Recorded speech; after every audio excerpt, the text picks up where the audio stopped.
Welcome to the Greater Culture Podcast, where we have conversations about how to elevate the quality of life through movement, nutrition, recovery, and mindset practices.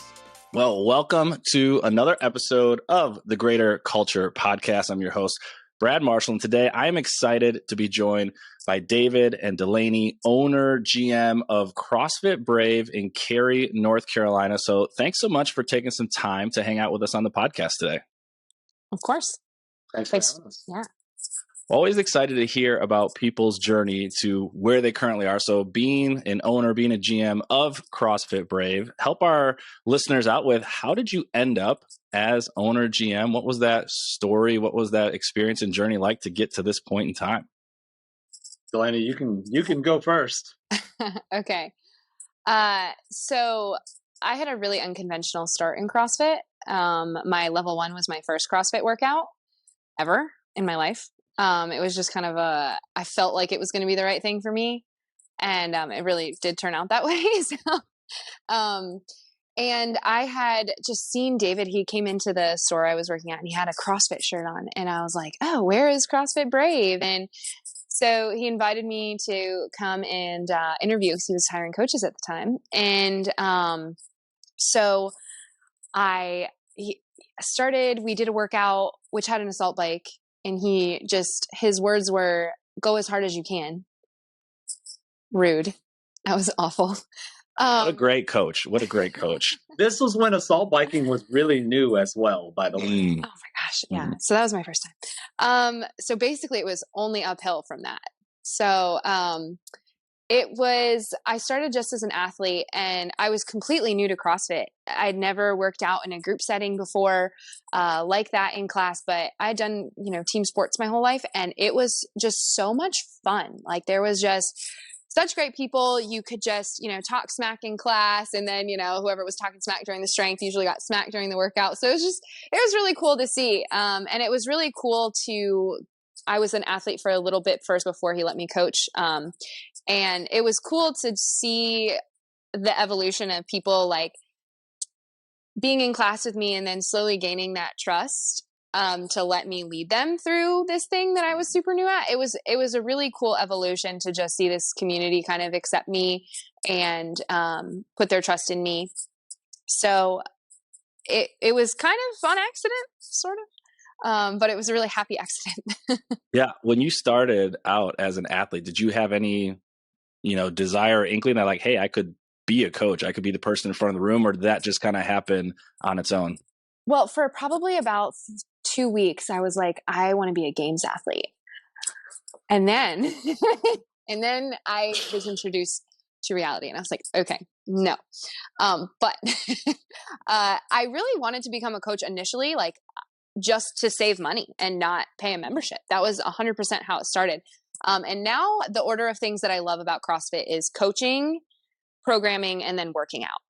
So that's now dropped to third. It's kind of crazy how priorities and ideas have shifted since then. I'm excited to pull on a few threads there as a similar experience in my realm as well. But yeah, David, I'd be curious to hear, what's your story of how you came to be an owner and operator of a CrossFit gym? Well, so many, many moons ago, we're talking like probably 11 years ago now, I had one of my best friends in college was like, come do CrossFit with me. And I was like, CrossFit's just glorified circuit training. And so I went and watched competition with him. Same time I met Rich Froning, right? No idea who he was. So I was like, oh, he's a little jack dude. Cool. But so he was like, oh, I was like, I can do all this stuff. And he was like, well, come work out with me. And I was like, great. So 12-minute AMRAP, 7 minutes in, I'm outside blowing chunks everywhere because I decided that I was going to go at his speed because we were both comparable athletes. Yeah, totally different world. Started CrossFit immediately. After a year at CrossFit, I did the same thing. How do I not pay for a membership? And it just so happened that I coached at a gym for 1 year before moving to North Carolina. So moved to North Carolina, found a local gym, coached there for 2 years. That owner and his partner decided to buy CrossFit Brave. Well, they needed a head coach or a GM to run it.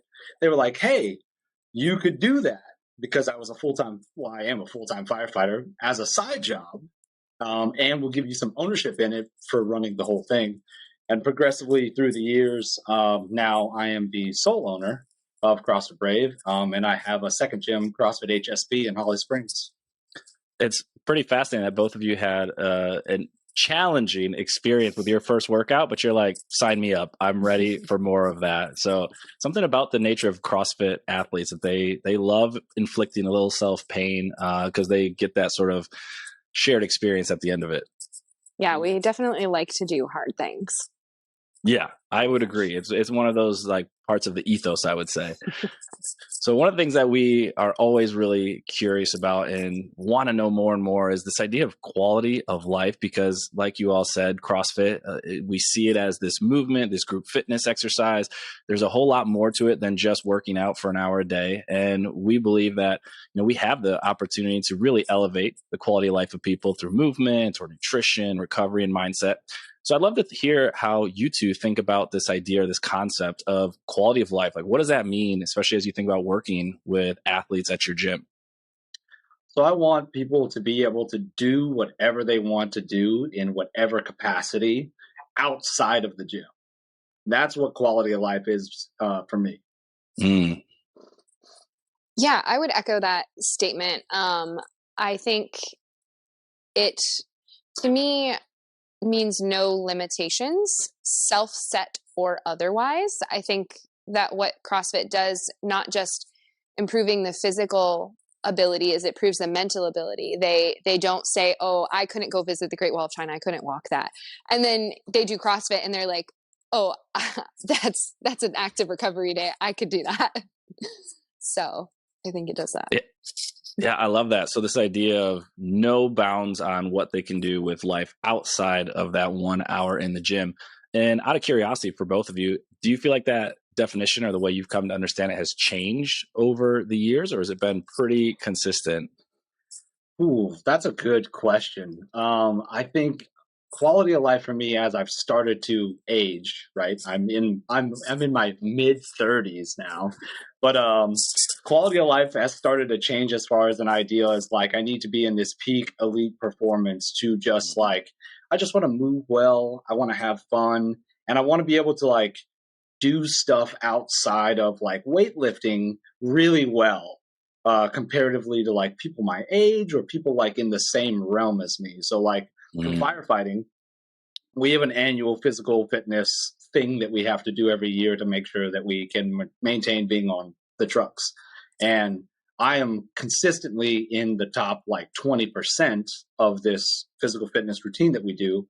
And I don't feel like I'm trying as hard as other people that get a slower time than me, just based on being able to just stay consistent with the gym. And CrossFit has really put me in that kind of realm of like high intensity, but like low heart rate. Yeah, I can imagine, especially it's become a lifestyle and there's ebbs and flows to what your goals are, aspirations, and what that looks like. But when it comes to your job, having at least some level of, hey, you got to be at least this minimally fit to continue doing your job. And if it's part of your lifestyle, it's not too challenging to hit that benchmark and be able to prove, hey, I can keep doing my job and I'm probably even way above what's being asked of me. Yeah, it definitely helps. And, I don't feel like I struggle with certain things in like everyday life where, as people age, as I've seen it, they start too. And then, of course, they come to CrossFit and, 6 months later, they're like, oh, I'm doing this and that and this. And you're just like, wow, like all because of coming to the gym 3 times a week for an hour. Like, that's crazy. Yeah, it really is. How about you, Delaney? I feel like your definition of quality of life should always be changing, because I think, your view of life is always changing. It's definitely changed for me 100% from the beginning. CrossFit has really changed me for the better in general. I was a little squirrely individual, so CrossFit really put me in line. But I think it's interesting because I think before CrossFit, I would have said mostly purely on a physical standpoint would have been my view of quality of life. And I think ironically doing CrossFit has opened my view that it's just so much more than just physical. So I find that interesting now that I'm thinking about it. But yeah, I think it's always changing. And I think it should always be changing. I think you should always be open to other things like, oh yeah, I also want to do this, or I should be working on that in my life as well. Just always be open to new things. So. Yeah, and it sounds like when the games aspiration, Delaney, came to reality, there was a little bit of a shift there that had to occur. Like, what is the quality of life? I'm not making it to the games. What the heck am I doing here then? Right, exactly. And it's funny that you mentioned that idea of, what happens not only inside the gym, but also outside. It's one of those favorite quotes I have that like the greatest adaptation that occurs from CrossFit is actually between the ears and what happens there and what that looks like.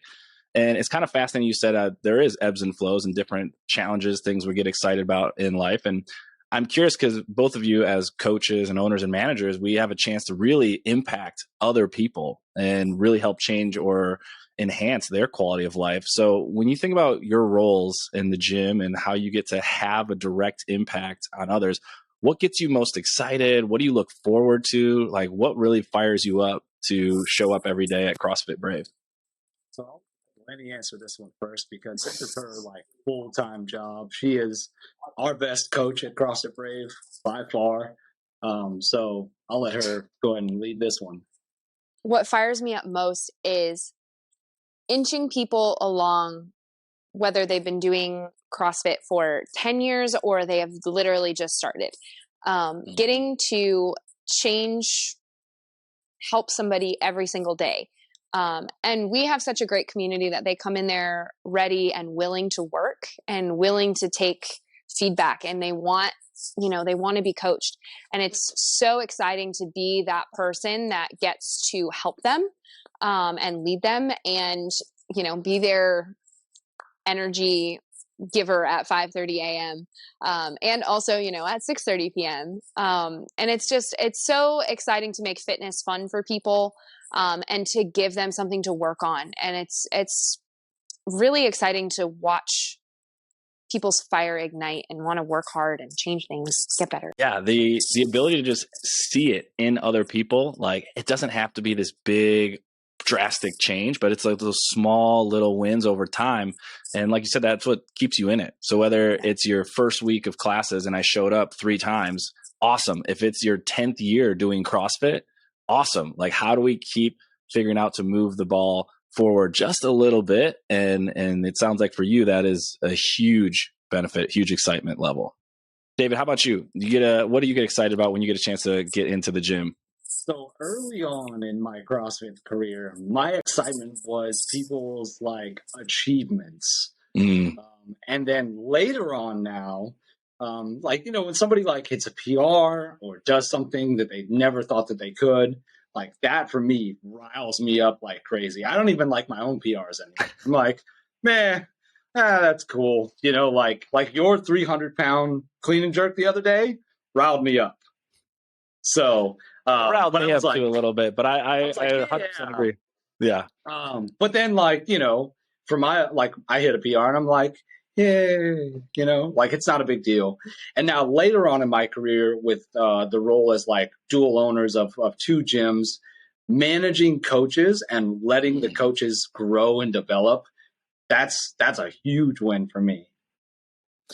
It's funny that you say that, of how you get excited by other people doing well. And I think that's one of those hallmarks of great coaches, great communities, is there's this desire to raise everyone else up, and you get excited about your own, achievements and PRs, but you get excited or really even more motivated by everyone else's. And then having a staff or having coaches on board who help to push that forward. And so in your role as owner and operator of multiple gyms and having a lot of coaches and a lot of staff members, how do you go about, guiding or influencing or helping them to be better coaches or get excited when other people, hit those PRs, or guide them along this journey of improving the quality of their lives?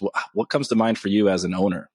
Oof, that's tough because that has changed from year 1 to I'm in my 7th year now. Changed a bunch. It's giving feedback. It's the same thing as coaching somebody through like a back squat or a snatch with a coaching class.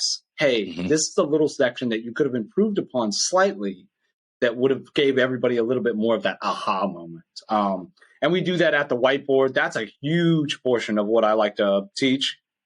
I learned a lot drop a name drop here. I learned a lot from the Best Hour guys, actually.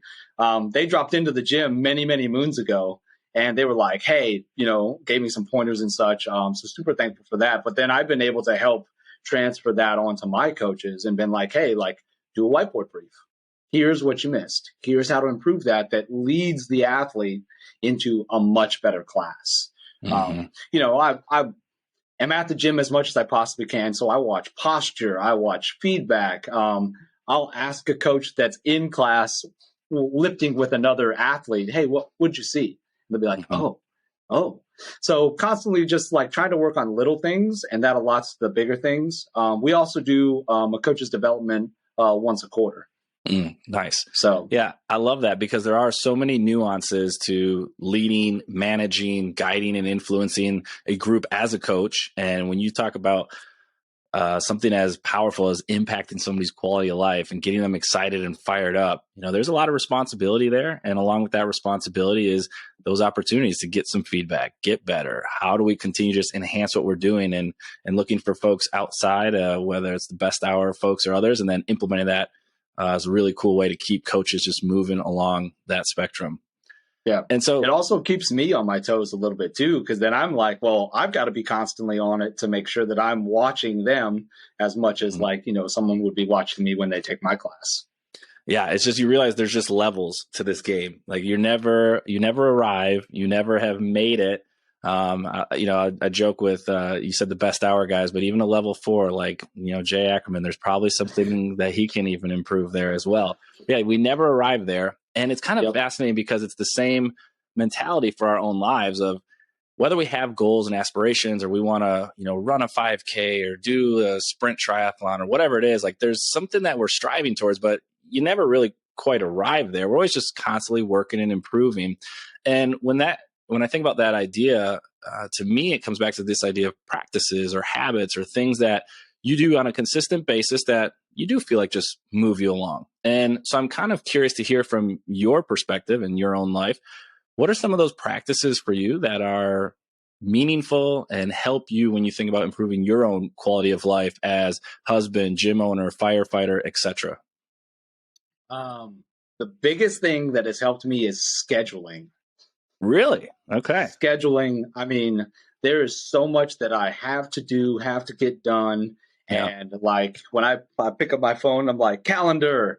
I have used my calendar more this year and probably maybe the last 6 months than I ever have. And it's just keeping up to date. Hey, I need to add this in. Now I look at my calendar. I'm like, all right, this is the stuff I have to do. So I know there's an end date. There's an end time every day. That's time to spend with my wife, right? Mm-hmm.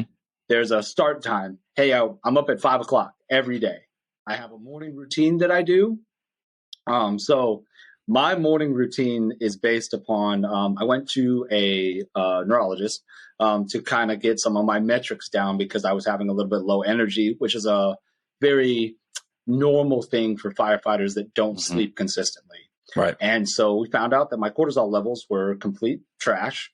And so we're working on boosting that. So my morning routine is I wake up, I use a couple supplements, and I immediately do something that boosts my heart rate.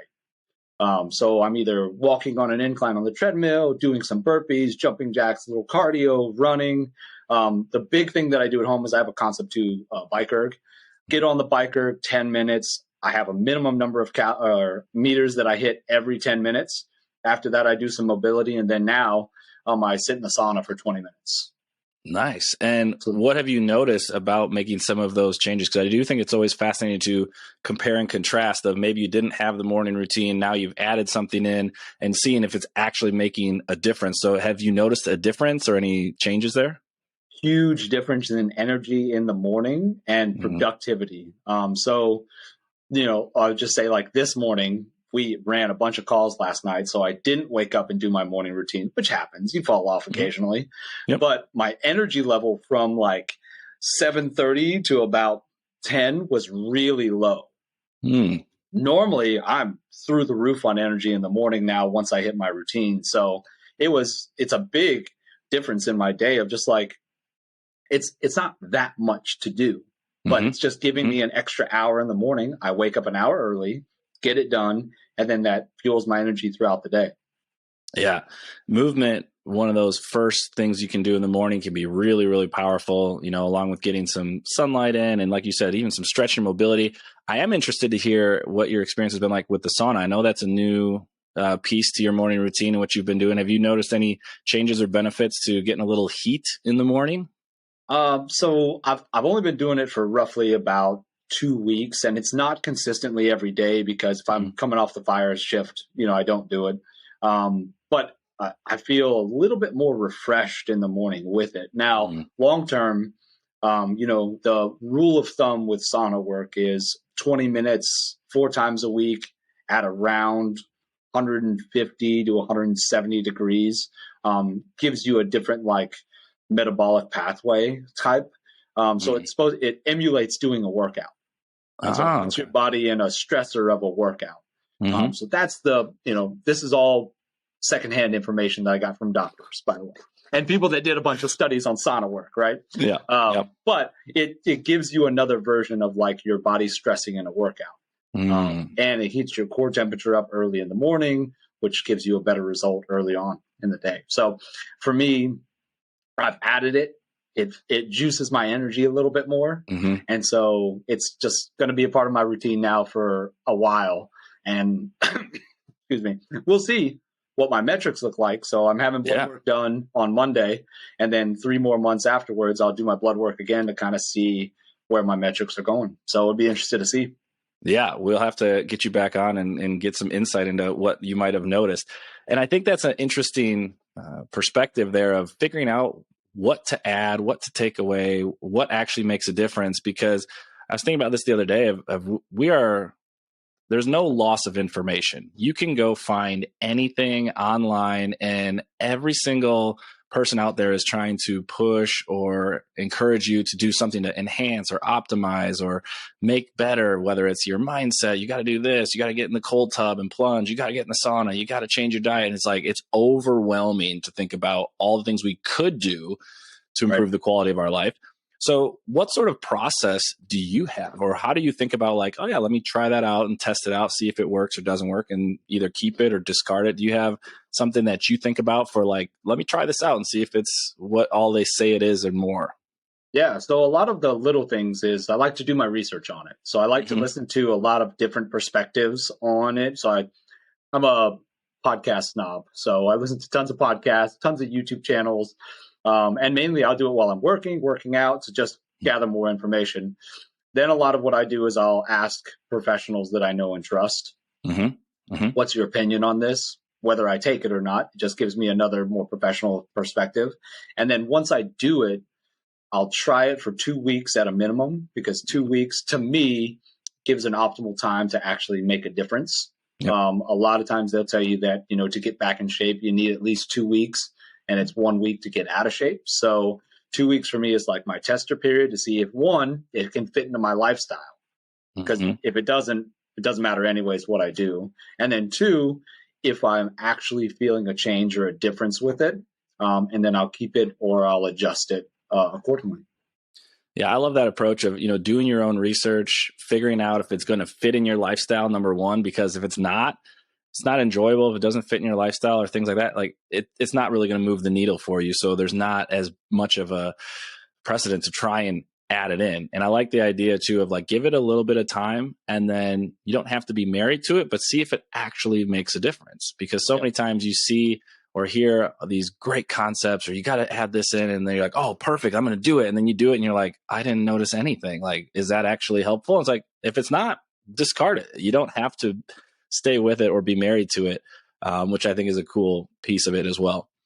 But the other thing too is that if you do too much, you may not know what's really affecting you in the right way or not. So, it's just like with new supplements, new programs, don't do 6 things different. Try one thing for a little bit, and then stack another thing on top and stack another thing on top. And that way you can kind of tell what works and what doesn't work for you. Yeah, I love that perspective of the habit stacking of small little changes and just see what actually helps. And if it does, great, let's roll forward with it. If it doesn't, we can eliminate that. And it's actually funny enough that it's something I've been thinking through more and more this year was last year was very sort of data driven of like, I've got my Whoop, I've got my sleep, like you're tracking, your food intake and all of these things. And then sooner or later, just like, it's like overwhelming to just constantly be trying to figure out like, am I optimized? Am I enhancing? And I actually was involved in a course that was a little bit more holistic. And it was more of this approach of let's be intuitive. Like, how do you feel? Are you able to do everything you want to do? Okay, then why do we need more? Right. And it is actually something I thought about with movement and fitness and other things. Like, what's the lowest or least common denominator? Like, what's the least amount of like effort you have to put into it to get the outcome you want? Right. If all you need is an hour of fitness to get you to the goals you want, great, then let's do it. You don't have to add all these extra things. And when I think about that, especially in your role and getting to work with other people, there's the ability to help and move the needle for yourself. And then there's the ability to help others. So in your experience in years, is there anything that you've seen or experienced when it comes to helping other people with their lifestyle choices or trying some new things or getting them to adjust? Because I feel like a lot of times people come to you or come to gyms because they are searching for a change. They want something to be different, better, but change is hard.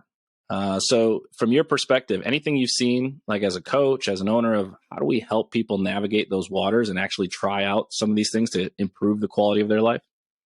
Well, so I would say the first thing is they have to approach you, because I can give somebody the world, and if they don't take it, doesn't matter. Doesn't matter what I say, right? Here's the key is to living to 1,000 years old. And they're like, man, I don't really want to do that. And it doesn't matter. The other thing is meeting them at their level. Not everybody can go cold turkey, can immediately flip a switch. Some people are wired like that, and those people are, they're a little bit more on the extreme end themselves. But there's not a lot of people that, that they think I've got to do all these things. They become overwhelmed, like we've talked about. And really, less is more. And I wish people would understand that more, especially with physical fitness and aging. Is less is more. And they think, well, the 20-year-old games athlete, they work out, they do a morning session and an evening session, and that's what I should be doing. Or how much accessory work can I pile in here to get better or to maintain where I'm at as now I'm in my 50s. And that would be one thing that I would hugely tell people is like, hey, hour a day, 5 times a week is super good for you. And that's that's better than like 90% of the United States as it is. So you're already in your upper tier just coming to the gym 3 times a week. Yeah. Do you find that you're having to pull people back more often or trying to push them to do more change? Like, which one of those two would you say you tend to see more often as a coach? As a coach, for me, I think I'm more of a push forward. Yeah. And I will look at somebody and say, hey, look, like, let's not use the 15-pound dumbbell again today, right? Like, it looks like you're holding like a little, like a can and just doing this with it, right? Yeah. Like, let's move a little bit heavier. And then they'll do it and they're like, oh my God, I moved to 25 today. It was crazy. And I'm like, I know. So I'm more of a push forward person. Yeah. I have been known to take people's weights though and change them in the middle of workouts. I'll just swap them for something lighter. But I find myself as a coach, I'm a push forward and try to make you achieve your potential where you're at. Yeah, and it's goes back to this idea of the coach and the responsibility that they have of knowing those athletes. And if you got an athlete who's like, hey, I feel very comfortable here. This is my happy place. I just like the 15-pound dumbbell. It's like, hey, I appreciate that. It's good to be comfortable. It's also good to push ourselves a little bit and see what we can do. So having that ability and that relationship to try and challenge them. And I mean, I'm sure you've seen it as well, but having a coach who has belief or confidence in you is like, all right, well, if coach is telling me I should or can do this, like maybe I can. And maybe it goes well for me. Yeah. Other people believing in you is huge because a lot of people, they come into the gym with not as much confidence because of where they start. And then as they start to build, that coach excited for them also excites them to do more. Yeah, 100%.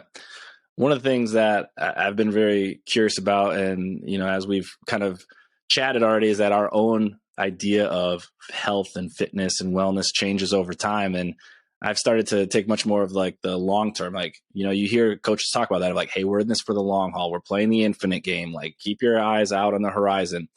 I also find that's really challenging to communicate or get people to buy into that of like, hey, the 20, 30, 60 minutes you're doing today is going to pay dividends down the road. You don't have to have it all right now. Is there a way that you try and help your athletes or help people see that perspective of just like, hey, let's just focus on the consistent habits that are going to help move the needle, not only, you know, today, next week, but like 5 years, 10 years from now? Because that's a tough concept because everybody wants the changes, wants to feel a certain way right now. Yeah, I think we're in a world that is very quick result driven, and people are looking for, oh, what's the next best thing that's going to get me there overnight? Creatine is the answer, obviously. Well, you know, that's definitely a steroid. So, you know, creatine is the most studied supplement out there. It is. I mean, and it's crazy, all the like negative stuff that's come up on it when it's like one of the most healthy supplements you can take. But beyond that, the thing I like to do is I like to be the example. And when I'm a huge advocate of, if you're a coach, you need to be in class. So the classes that you coach, totally cool, but you also need to take class, not just do the class workout outside of class, but you need to be in class so people can see what you look like. And there's been plenty of workouts that I come in last, I scale. So at our gym, we do like a RX plus, RX scaled, and then foundations, kind of like the open. We just do levels. I am the best level 3 athlete out there, which is the scaled version. I would crush the open in scaled division because that's the athlete that I am. I'm not an RX athlete. I might physically have the size of an RX athlete or be able to move the weight like one, but I am a consistent scaled athlete, and that helps me work out more frequently. So that gives me more consistency by pulling back a little bit and knowing that, like, hey, my body at 35 with the wear and tear that I have on at the fire department, it just doesn't do our RX workouts well unless it's a wheelhouse movement or a more advanced movement like double unders, right? So being the example for them when somebody looks at you and goes, you're scaling today? And I'm like, oh yeah, I'm definitely scaling, right? Yeah. My goal is to get through this workout and to work out with you guys again tomorrow. So that's how I like to do it. I love that perspective of scaling, but also doing what's best for you so that life outside the gym is still really high quality. I think that can sometimes give CrossFit the bad rap of like, oh man, yesterday's workout was so killer. Like, I can't even walk up the steps today. And you're like, then why are you doing it? Like, why are you going back? Like, okay, great. You smashed yourself and ran yourself into the ground, but like, can you do what life is asking you to do outside the gym? And if the answer is no, then it's like, okay, maybe we need to evaluate the intensity. And part of that is the coaching, like we talked about before. But I do love that leading from the front of like, hey, it's okay to change the weight, change the movement, change whatever, because just moving, just being here is the win. There's a lot of other factors that are going to be helpful. But if you're leading by example, then it's, oh, okay, he's changing the weight. Maybe I should change the weight because I've got something coming up tomorrow that like I really want to make sure I feel good for, or I want to come back to the gym tomorrow. I don't want to have to sit out the next 2 or 3 days because I can't lift my arms or walk up steps. So I think that's really an important piece there. So Delaney, we're chatting about this idea of how do we help people play the long game? Because it's great and we want to see so much change right here, right now. But when we're working with athletes, we want them to be able to come in 3, 4, 5 times a week and do that, you know, ideally for as long as they live near us and are at our gym. So is there a way that you think about that concept or how you get people to focus on the long game of like, yeah, we want to work out hard today, but we want you to keep coming in for a very long time? Yeah, a couple ways. One, I have a look. They all know the look. They sit there and they go, "Ooh, am I about to make a bad life choice?" I pride myself on knowing my athletes very well. I know when they're reaching. I know when they're making a bad decision. I know when they're making a good decision. And sometimes still, you know, they got to learn on their own. So just let them go. But when it's, you know, so the look is number one. The other is when I talk about percentages. I think people feel so indebted to their percentages that it's you have to do it no matter what because it's written on the board. And I always like to say percentages are optional. This is what it should feel like. So if that's your 60% today or that's your 90%, that's what it is. There's not like your day that you're having today was not the same day that you set that standard for yourself. You set those percentages. So that's another one, just starting at the whiteboard and putting that in people's heads that like if they showed up and they were like, oh man, I really didn't want to miss back squat day, but man, that's going to be hard. Just putting it in their head like, hey, it's okay if you don't do 85%. That's okay. So I always like to give like things that are optional, or this is what it should feel like, and whatever that is today is whatever you need to do. Kind of making it very real and just taking the pressure off of like, you don't have to do that. You don't have to do anything. It's whatever you want to do, you know? So. Yeah, I really love that perspective. And most days when we're coming into the gym, we're not necessarily feeling 100% or able to hit 80 or 90% of a lift we hit on a day we felt great and maybe finished a cycle. And now it's like, I'm so tied to this number I hit one time in my glory days. Like I have to keep hitting it. It's like, no, it's okay. You don't have to. You can just move well and come back in tomorrow and have some fun with that. Yeah. One of the things that I think is important too, when you think about consistency and building habits that lead to a better quality of life, is the idea of fun. And I know CrossFit Brave has a lot of fun in the ways that you work with your athletes and that community over there. So talk to us a little bit about the role that fun plays in helping people want to keep coming in and want to keep being involved and working together to continually, improve the quality of their life. So two things for me personally. One, every class, we start it with a question of the day. It is just a simple icebreaker. As we get new people in, we just want them to feel connected with everybody and that everybody can talk to everybody. If I'm not taking class, but I'm in the gym, I always jump in for question of the day.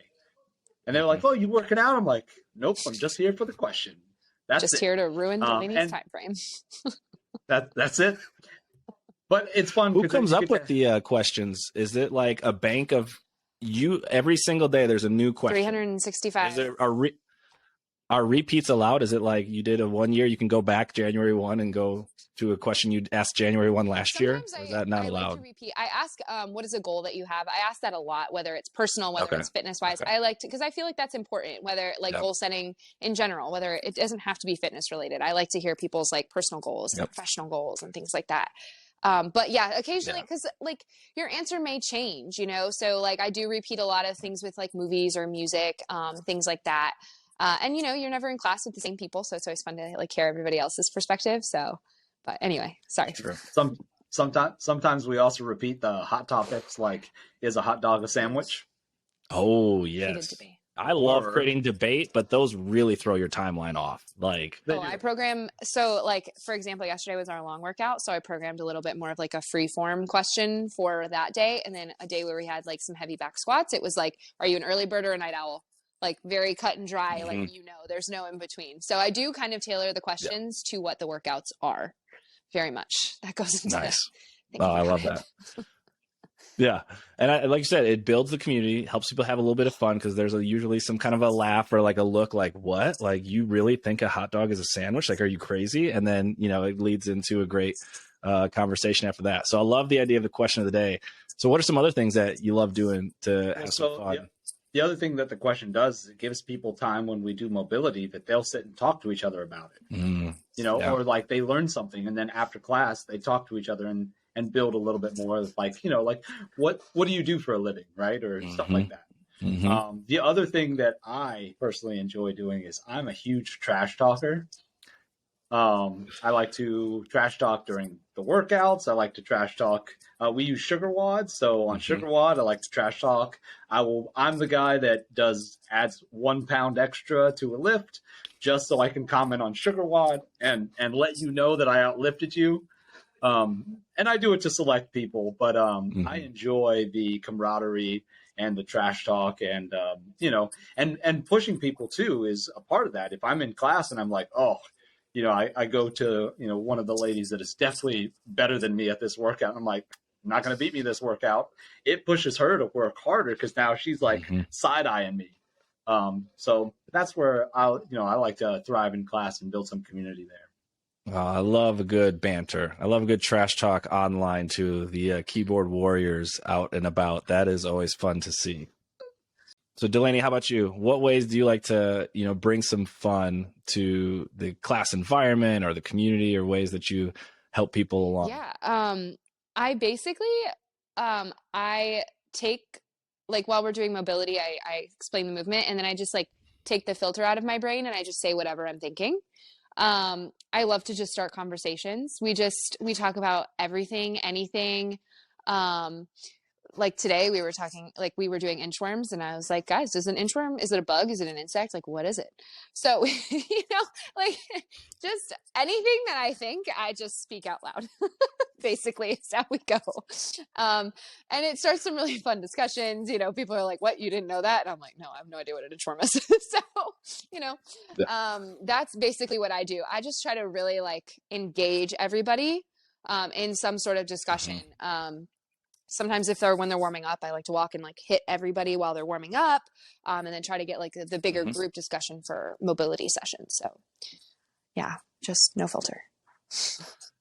I love it. I love the ability to just build relationships, have great conversations with people. And then, yeah, like you said, bring fun to it. Like fitness is meant to be fun. Choosing things to enhance the quality of your life is meant to be fun. If it was all just so rigid and complicated and hard, like nobody would want to do it. So if you want people to do something consistently, they got to enjoy it. It's got to fit in their lifestyle. Got to have some fun with it, which I always appreciate. So we did get to hear from David some of the lifestyle practices that have been really meaningful or impacted him. Delaney, I'd be curious to hear from you. Are there certain things that you do or consistently work through each day that help with when you think about the quality of your own life, whether it's the way you eat, the way you move, things you do for mindset or recovery or whatever it might be? The big one would probably be sleep. David can tell you 8 p.m. we start getting sleepy. I know when it's 9 p.m. We're out. I'm like, my eyes, they know. I can hit it. I can tell you, don't need a clock.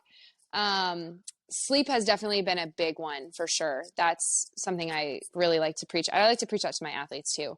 For sure. It makes a big difference in recovery and quality of life. Like your brain needs to hibernate. It needs to go to sleep.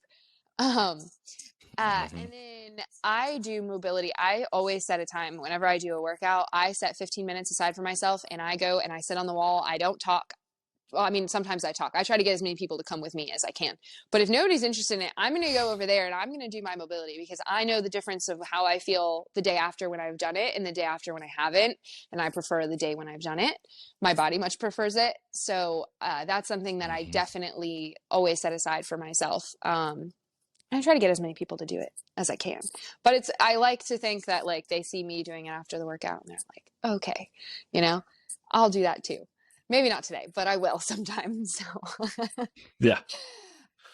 I can vouch for the sleep aspect of how meaningful that is. And my wife can tell you very quickly if I feel like I've gotten enough sleep or if I haven't. I try not to let it show, but it certainly does come out when it's like, oh yeah, you didn't get as much sleep as you'd like. And yeah, we've got a new puppy in the house, which has added some fun to our lives. But at the same time, it's changed some of the consistent behaviors and practices that you have. Yeah. So it's like, ooh, it's a baby, which is, yeah, it's exactly what life is like. So, and I agree as well with the mobility piece of like people knock on it or maybe don't have time for it, but all of a sudden you do it and you're like, oh, that was actually really helpful. And I feel so much better when I'm sitting at my desk or when I'm sitting in the car or I'm showing up for a workout. So I like those practices.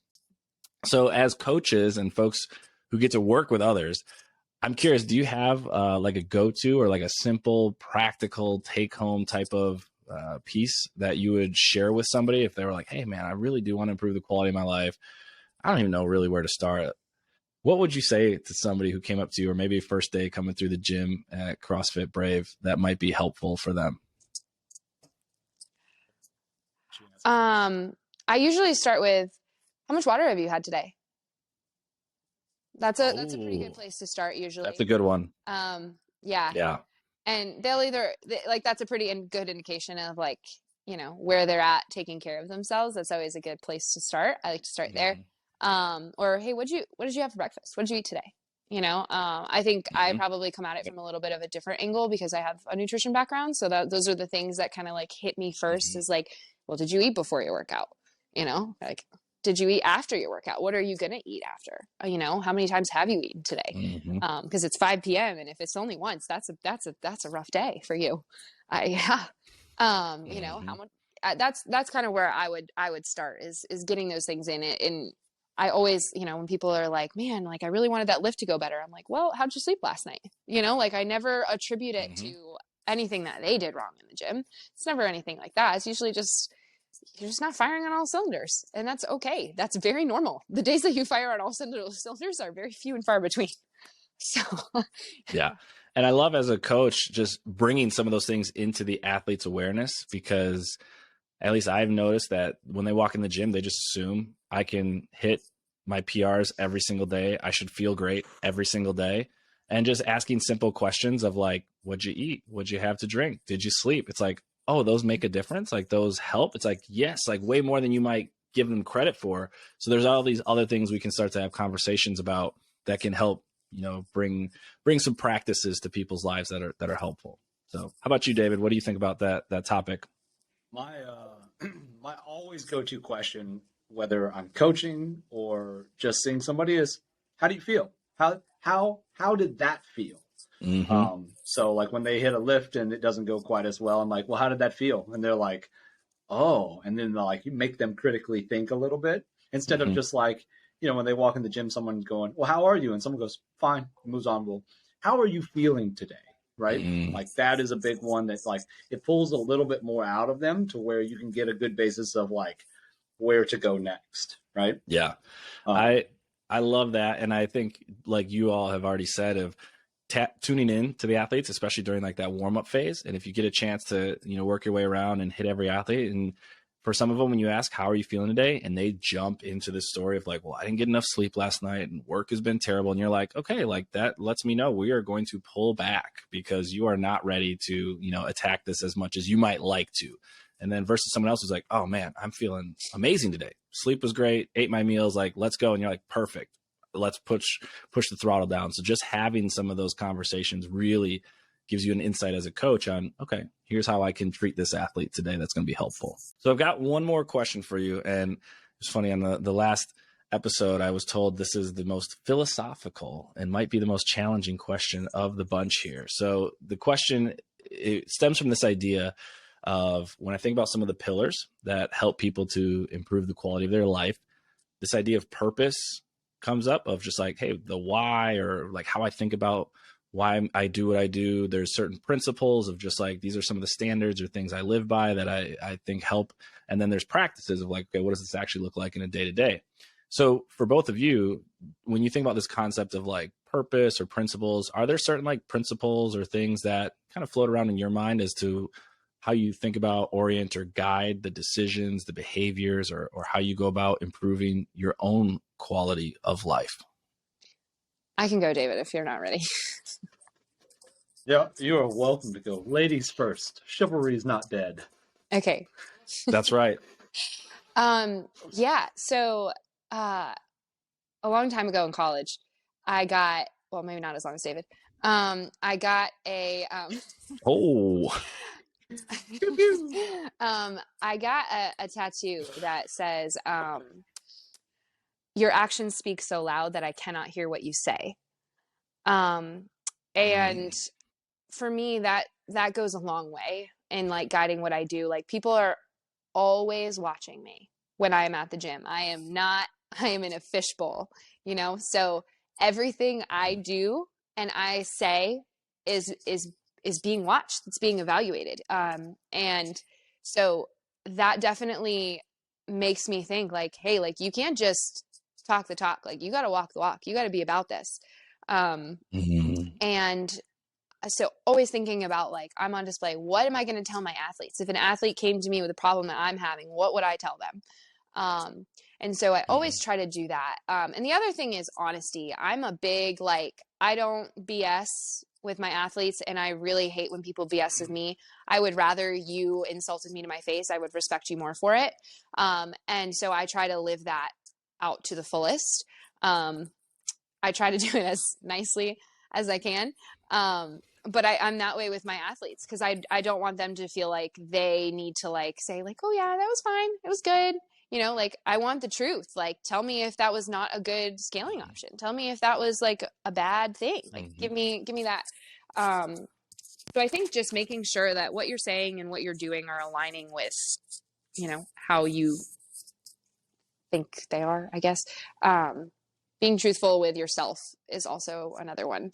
That's probably something that CrossFit has taught me is you can't lie to yourself. It's going to be a bad day for you if you do. So that's that one. I love that. So the idea of honesty with yourself, with others, and then how that plays out or how that actually looks in your day to day is just the actions and how loud those can speak compared to just people who are talking. And so aligning your life in such a way that you're honest with yourself and others, and then that what you say you're going to do, you're actually doing, makes a lot of sense why you appreciate, you know, some of the consistencies and the behaviors you do. And it also helps when everybody's watching you too. There's a little extra, you know, added pressure there to maybe live up to the things that you're saying that you're going to do. So I love those. Thanks for sharing that, Delaney. David, how about you? So you're right. This is a tough question because now we got to get all, you know, in the depths of me. There's a great quote that's, I believe it's a Navy SEAL quote. It's anything in life worth doing is worth overdoing. That to me is like do everything with a specific purpose 100% every time. Yeah. And that is how I like to do things. It's like you can't half-ass anything. You gotta give it your all, no matter what. I love that. Don't half-ass anything. You got to whole-ass everything. Whole-ass it. Go 100 to 110%. And it is funny because there's certain, you know, quotes, phrases, or even like in your situation, Delaney, too, like something strikes you, it sticks out to you, stands out to you, and it starts to become part of the way you orient and make decisions and think about, you know, practices and behaviors and all these things. And I think when we start to pull all those layers back, you know, that's really how we can figure out how we help people move the needle for quality of life. Hey, like, what do you stand for? Like, what do you care about most? How do you orient and think about things? Oh, you're somebody who wants to go all in when you're going all in. Perfect. And like, let's figure out how we move the needle for you in that regard. Or, hey, actions speak louder than words. All right, prove it to me. Let's see if we can help you with some of these behaviors, be a little bit more consistent. So I love always getting a sense of how people think through this idea of like principles, standards, purpose, and how that plays out in their day to day. So, well, with that being said, I want to say thank you both so much for taking some time today to hop on the Greater Culture podcast to have a good conversation around quality of life, what it looks like for you two, what it looks like for the athletes you get a chance to impact up at CrossFit Brave. So thanks so much for taking some time with us today. If anybody's interested or wants to learn more about CrossFit Brave, what would you say, or where can they find you or catch up with you? Two main spots. CrossFitBrave.com is our website. There's a lot of information on there. We are a full disclosure. We give you prices. You get a free month to try us out. So you can see if we're the right spot for you. If we're not, we would love to direct you to another CrossFit gym because we believe CrossFit's the way to get in shape and to stay healthy long term. Find us on Instagram, CrossFit Brave on Instagram. Delaney does our Instagramming. She's becoming very good at it now. So she's getting in there with the reels and the sounds. Those are the great ways to connect with us. We have personal social medias. You're welcome to find us on those. Or email us, David or Delaney at CrossFitBrave.com. Awesome. Well, yeah, definitely go give CrossFit Brave a follow. Check them out if you're ever in the Cary, North Carolina area, or the surrounding area, and enjoy the question of the day that they'll provide for you and the fun experience to get a little bit of fitness in your day to day. So thanks so much for taking some time today, guys. I hope to see you again soon. Thank you. Sweet.